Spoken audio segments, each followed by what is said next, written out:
Baiklah, terima kasih kepada anda semua yang terus bersama dengan Selamat Pagi Malaysia. Bajet 2022 kalau dapat kita imbas berkenaan dengan bantuan keluarga Malaysia yang melibatkan jumlah peruntukan sebanyak 8.2 bilion yang melibatkan penerima manfaat sebanyak 9.6 juta rakyat Malaysia.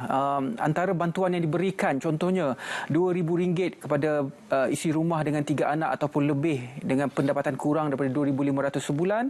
Dan juga RM300 diberikan isi rumah warga emas dan juga RM500 diberikan kepada ibu bapa tunggal dengan tanggungan yang berpendapatan bulanan sehingga RM5,000. Itu antara sedikit ringkasan daripada bajet 2022 yang berkenaan dengan bantuan keluarga Malaysia.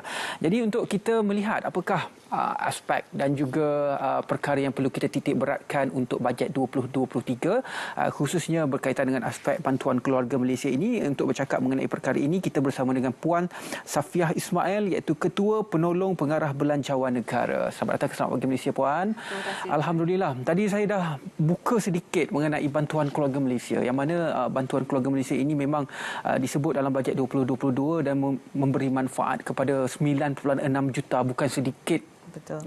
Penerima manfaat. Mungkin sedikit Puan boleh gambarkan tentang pelaksanaan setakat ini, bajet ini capai ataupun tidak untuk kita memberi manfaat kepada 9.6 juta rakyat yang sepatutnya menerima bantuan keluarga Malaysia menerusi bajet 2022. Terima kasih Ridwan. Terima kasih juga kepada Selamat Pagi Malaysia kerana memberi peluang kepada Kementerian Kewangan pada hari ini. Sebenarnya medium ini adalah sangat bagus di mana inilah medium kita menyampaikan inisiatif-inisiatif kerajaan terutamanya yang menyentuh ataupun dekat dengan hati rakyat. Cumanya sebagaimana kita sedia maklum, bantuan keluarga Malaysia seperti mana Ridwan sebut tadi ialah bantuan tunai langsung yang kerajaan sediakan khusus untuk golongan B40. Cumanya dalam sebelum saya cerita pencapaian BKM itu sendiri, bantuan keluarga Malaysia atau BKM itu sendiri, mungkin saya menyingkap sedikit latar belakang ataupun sejarah pemberian bantuan tunai ini. Kalau Ridwan perasanlah sebenarnya pemberian bantuan tunai ini diperkenalkan sejak tahun 2012 melalui bajet 2012 di mana pada ketika itu bantuan tunai dinamakan sebagai Bantuan Rakyat Satu Malaysia atau nama glamour dia BRIM lah. Okey. Dan kaedah BRIM pada ketika itu adalah melalui penebusan voucher di mana itu adalah peringkat permulaan kerajaan memperkenalkan bantuan tunai, dan dari sedikit masa ke semasa kita menambah baik proses itu di mana kerajaan telah beralih ke kaedah otomasi dan digitalisasi melalui pembayaran secara tunai ke akaun bank dengan kerjasama Pejabat Belanjawan Negara, Lembaga Hasil Dalam Negeri dan Bank Simpanan Nasional. Pemberian bantuan tunai ini berevolusi sebenarnya, bukan pada nama dia sahaja tetapi juga kepada konten ataupun kriteria penerima itu. Macam kita jugalah bila kita lahir, mula-mula kita peringkat bayi, kanak-kanak. Dan pemberian bantuan tunai dia pun mencapai peringkat kematangan dia lah. Okey. Kalau kita lihat pada mula diperkenalkan bantuan tunai ini hanya 4.1 juta penerima di bawah BRIM, di mana implikasi kewangan pada ketika itu hanya 2.1 bilion ringgit. Manakala di bawah bantuan keluarga Malaysia ini, jika kita lihat kriteria penerima dan implikasi kewangan terlibat, ia adalah pelan bantuan atau pakej bantuan terbaik yang kerajaan sediakan. Berbalik kepada pencapaian tadi, bantuan keluarga Malaysia sebenarnya telah memanfaatkan 8.7 juta penerima di mana yang telah diluluskan dengan peruntukan sebanyak 8 bilion pada tahun ini. Peningkatan ini antara lain adalah macam saya cakap tadi ialah penambahbaikan kriteria penerima. Antaranya kita naikkan had pendapatan isi rumah bulanan daripada 4,000 kepada 5,000 dan dalam masa yang sama terdapat golongan-golongan tertentu yang kita beri lebih untuk memanfaatkan mereka, dan sebenarnya isi rumah pada tahun ini dia akan menerima paling maksimum ialah sebanyak RM2,600 bantuan tunai keluarga Malaysia. Dan bila kita kata 8.7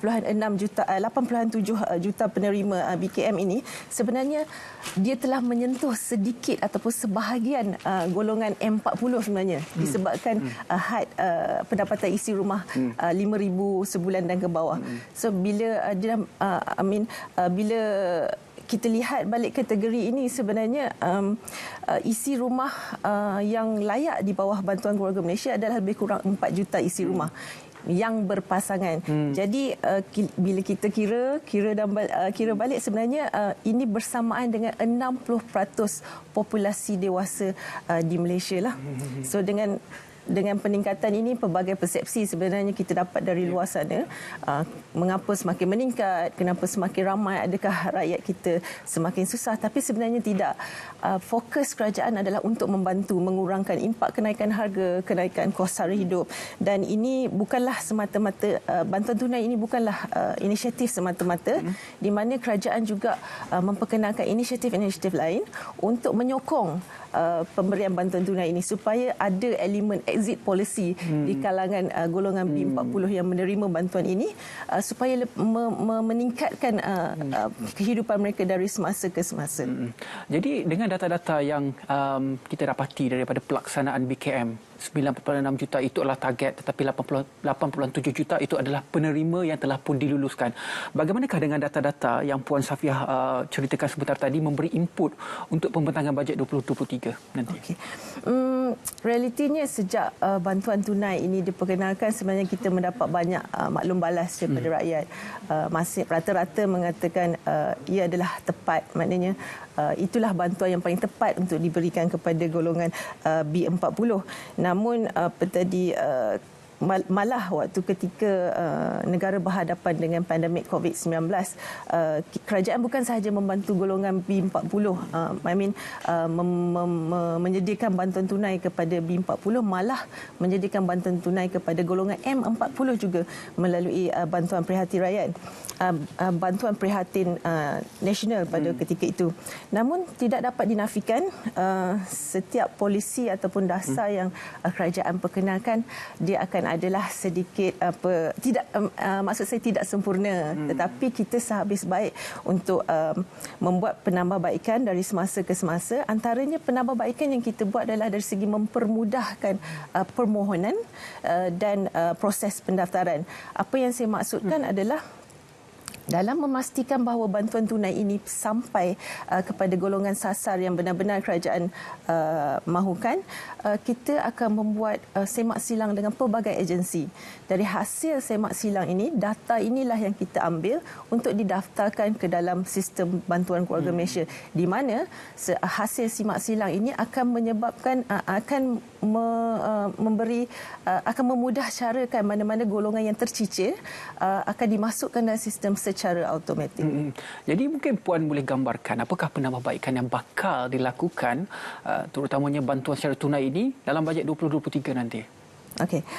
Sebenarnya antara dalam menanti debaran pembentangan bajet 2023 ini, ya betul, bagi MOF mungkin rasa macam 2 hari je lagi. Okey, saya pasti ramai yang tertunggu-tunggulah bajet 2023 ini, dan dengan mandat dan bimbingan yang amat berhormat Perdana Menteri serta yang berhormat Menteri Kewangan, sebenarnya tanggungjawab diberikan kepada Kementerian Kewangan untuk memastikan bajet ini adalah menyeluruh dalam konteks tidak ada yang tercicir. Tidak ada yang tercicir maknanya kita cover semualah, belia, OKU, warga emas, wanita, kanak-kanak dan pelbagai lapisan masyarakat di luar sana. Namun bantuan atau insentif ini bukan hanya menumpukan kepada bantuan tunai sahaja. Ya, mungkin akan ada penambahbaikan. Cumanya bantuan-bantuan ini akan disokong dengan program-program lain yang akan membantu untuk meningkatkan taraf hidup masyarakat. Okay, secara ringkasnya, bagaimana pula bajet? Kita melihat bantuan keluarga Malaysia banyak memberi fokus kepada B40, tetapi M40 saya kira banyak juga bersuara. Mereka juga memerlukan kerana paling mudah alasan mereka, kami juga membayar cukai. Bagaimana dalam bajet 2023 nanti? Okey, sebenarnya golongan M40 sebenarnya kita tidak pernah meminggirkan golongan M40. Mungkin macam saya cakap awal tadilah, bajet yang disediakan mungkin tidak sempurna, tetapi golongan M40 ni tidak pernah dipinggirkan oleh kerajaan. Sebenarnya kalau kita lihat dalam konteks insentif cukai, sebenarnya golongan M40 mendapat manfaat yang tertinggi dalam insentif cukai, di mana secara puratanya RM50,000 Malaysia pendapatan tahunan dia kalau dibandingkan dengan insentif cukai yang disediakan oleh kerajaan, sebenarnya tidak dikenakan cukai dan mereka mendapat bayaran balik lebihan cukai itu. Jadi di situlah sebenarnya manfaat yang disediakan oleh golongan M40. Dalam masa yang sama, kerajaan juga ada menyediakan subsidi bantuan yang tidak bersasar lah. Maknanya dalam konteks sekarang masih belum bersasar, seperti subsidi petrol, diesel, minyak masak dan gas memasak. Gas memasak juga tidak bersasar, maknanya semua rakyat layak menerima bantuan tersebut. Tapi kita maklumlah, berdasarkan maklum balas yang kita terima daripada golongan M40, mereka mahukan perhatian daripada kerajaan. Tetapi bukanlah dalam konteks bantuan tunai semata-mata, mereka lebih kepada kemudahan, ambil akses kepada mungkin institusi keuangan, intervensi kerajaan dalam memastikan harga barang di luar sana terkawal, dan dalam masa yang sama memudahcarakan untuk mereka akses kepada bantuan-bantuan perniagaan. InsyaAllah ya, Ridwan, pada bajet 2023 ni mungkin saya cakap ada sesuatu untuk golongan M40. Cumanya kita mungkinlah tidak segah bantuan B40, tapi ia akan memberi impak yang sangat baik kepada ekonomi. Itu yang akan kita tunggu. 8 hari lagi pembentangan bajet 2023. Terima kasih banyak-banyak kepada Puan Safiah Ismail, Ketua Penolong Pengarah Belanjawan Negara, sudi bersama-sama dengan kami untuk kita bercakap mengenai bantuan keluarga Malaysia dalam bajet 2022 maupun apakah jangkaan dalam bajet 2023 khususnya dalam bantuan tunai. Baiklah, kita akan bersama dengan Syafiq